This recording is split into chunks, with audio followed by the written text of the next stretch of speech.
મહુવા શહેરના જનતા પ્લોટ વિસ્તારમાં આવેલ ઇન્દિરા વસાહતની બિલ્ડિંગ નંબર 39નો પાછળનો એક ભાગ ધરાશાયી થતા સ્થાનિક રહેવાસીઓમાં ભયનો માહોલ છવાયો છે. સરકારશ્રી, પાલિકા પ્રશાસન, આ બંને પ્રશાસન સ્થાનિક લોકો સાથે સંકલન કરી યોગ્ય કાર્યવાહી કરે તે જરૂરી છે. અન્યથા મોટી દુર્ઘટના ઘટશે તો જવાબદારી લેશે કોણ?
મહુવા શહેરના ઇન્દિરા વસાહતના એક બિલ્ડિંગમાં દિવાલનો એક ભાગ ધરાશાયી થતા સ્થાનિક રહેવાસીઓમાં ભય ફેલાયો.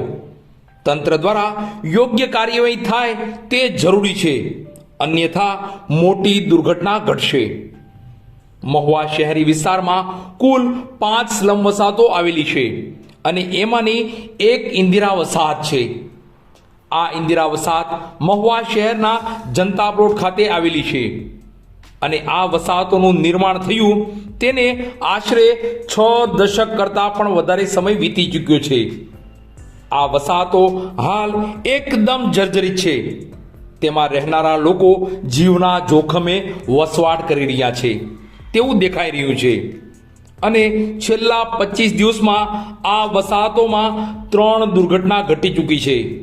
જેમાં પ્રથમ ઇન્દિરા વસાહતમાં સ્લેબ ધરાશાયી થયો, તો બીજી ઘટનામાં સરદાર પટેલ વસાહતમાં છતનો અમુક ભાગ ધરાશાયી થયો.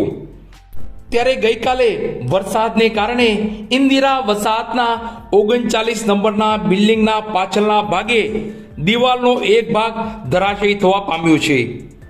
આ બિલ્ડિંગમાં આ ઘટના ઘટતા હાલ સ્થાનિક રહેવાસીઓ ભયના માહોલ વચ્ચે જીવી રહ્યા છે. સ્થાનિક રહેવાસી લોકો કહી રહ્યા છે કે પાલિકા તંત્ર દ્વારા ઘટના ઘટે ત્યારે સર્વે કરી કાગળની કાર્યવાહી તો કરે છે, પણ પાછળથી પાલિકા તંત્ર સમગ્ર ઘટના ભૂલી જાય છે. હાલ વસાહતના રીડેવલપમેન્ટનો કાર્યક્રમ પણ ટલ્લે ચડ્યો હોય તેવું લાગી રહ્યું છે. પણ જો સરકારશ્રી, સ્થાનિક તંત્ર અને સ્થાનિક રહેવાસીના સંકલનથી યોગ્ય કાર્યવાહી કરવામાં નહીં આવે તો આગામી દિવસોમાં મોટી દુર્ઘટના ઘટે તે ચોક્કસ બાબત છે. માટે હાલ સરકારશ્રી અને પાલિકા પ્રશાસન સ્થાનિક રહેવાસીઓ સાથે સંકલન કરી સરકારશ્રીના નિયમ મુજબ યોગ્ય કાર્યવાહી કરે તે જરૂરી છે. અન્યથા સંકલનનો અભાવ, સમયસરની કાર્યવાહી ન થઈ શકી તેને લઈ સ્થાનિક રહેવાસીઓને ભોગવવાનો વખત આવશે અને તંત્રના માથે એક કલંક ચડશે.